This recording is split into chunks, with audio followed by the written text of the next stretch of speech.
क्या इस भाग-दौड़ भरी जिंदगी और काम के भारी स्ट्रेस के बीच सच में मन की शांति पाना मुमकिन है?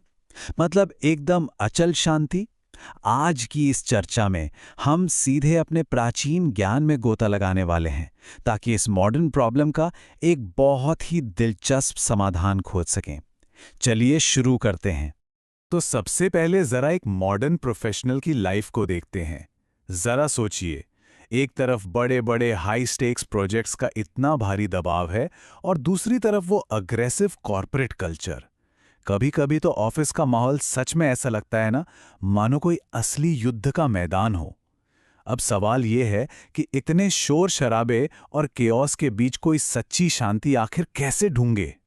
बात अगर रोजमर्रा के इस युद्ध के लक्षणों की करें तो हम सब इसे अच्छी तरह से जानते हैं। वो लगातार डिमांड करने वाले स्टेक होल्डर्स, एकदम टाइट और असंभव सी लगने वाली डेडलाइंस, ऑफिस की वो टॉक्सिक पॉलिटिक्स और काम का वो भयानक प्रेशर। लेकिन दिलचस्प बात यह है कि हमारे प्राचीन ग्रंथ, खासकर भगवत गीता, इस तरह के स्ट्रेसफुल बैटलफील्ड से निपटने के लिए एक बहुत ही पावरफुल मेटाफोरिकल सॉल्यूशन देते हैं। दिव्य रथ का प्रवेश, आधुनिक शोर के लिए प्राचीन ज्ञान।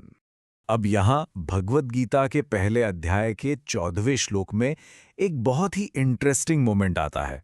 युद्ध के मैदान में एक तरफ कौरव सेना के शंखों की वो आक्रामक और कान फोड़ देने वाली आवाजें आ रही हैं, और तभी दृश्य अचानक एक बहुत ही शानदार रथ पर शिफ्ट हो जाता है।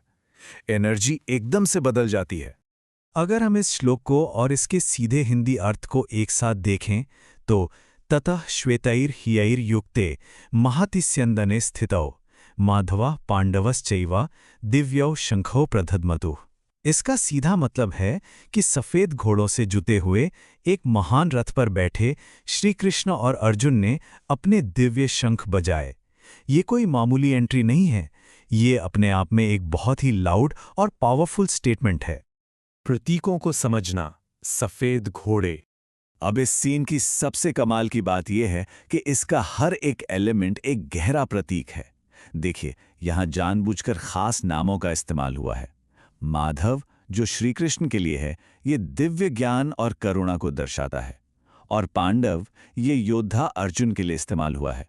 तो ये सिर्फ नाम नहीं है, बल्कि संघर्ष के समय जरूरी गहरे गुणों की तरफ इशारा करते हैं। और अब जरा रथ को खींचने वाले इन सफेद घोड़ों पर ध्यान दीजिए।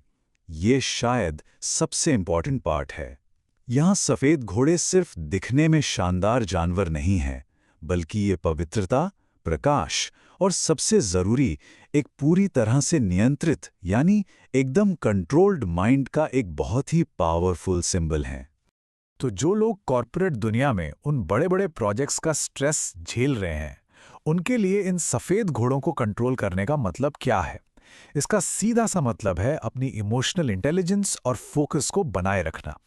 मान लीजिए फ्राइडे शाम को अचानक कोई स्टेक होल्डर नई डिमांड ला दे, तो तुरंत पैनिक करने या गुस्सा होने के बजाय शांत रहना। इसका मतलब है उस क्योस का हिस्सा बनने से साफ इनकार कर देना और अपना दिमाग स्थिर रखकर धर्म यानी सही कर्म पर टिके रहना। बाहरी शक्ति बनाम आंतरिक शांति, दृष्टिकोणों का टकराव। यहाँ सबसे क्रूशल पॉइंट ये है कि सोर्स मटेरियल दो बिल्कुल अलग अप्रोचेस के बीच का साफ अंतर दिखाता है। एक तरफ कौरवों का तरीका है, जो बाहरी शक्ति के शोर शराबे, डराने धमकाने और अग्रेशन पर टिका है, बिल्कुल आज की किसी टॉक्सिक कॉर्पोरेट कल्चर की तरह। और दूसरी तरफ श्री कृष्ण और अर्जुन का तरीका है, जिसका पूरा फोकस धर्म और सत्य से जुड़े एक शांत आंतरिक आत्मविश्वास पर है। काम में स्थिरता ढूंढना, एक व्यवहारिक जीवन का पाठ। तो इस सबसे जो बड़ा लाइफ लेसन निकल कर आता है वो ये है कि सच्चा कॉन्फिडेंस कभी भी दूसरों पर हावी होने या अपना पावर दिखाने से नहीं आता। बिल्कुल नहीं, बल्कि ये हमेशा सही रास्ते पर चलने और एक प्योर पर्पस रखने से आता है। जब माइंड क्लियर होना, तो अंदर एक ऐसा निडर भाव आता है जो किसी भी तरह के स्ट्रेस को हरा सकता है।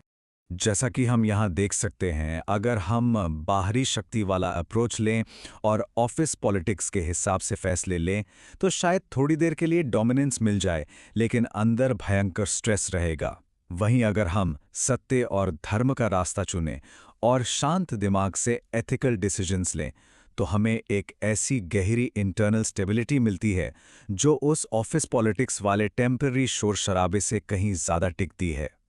जैसे जैसे हम इस चर्चा के अंत की तरफ बढ़ रहे हैं, ये सोर्स मटेरियल हमारे सामने एक बहुत ही गहरा सवाल छोड़ जाता है। ज़रा सोचिए, क्या काम के दौरान लिए गए हमारे डिसीजंस सिर्फ पावर और कंट्रोल पर बेस्ड हैं, या फिर उनकी जड़ें सत्य और धर्म में हैं?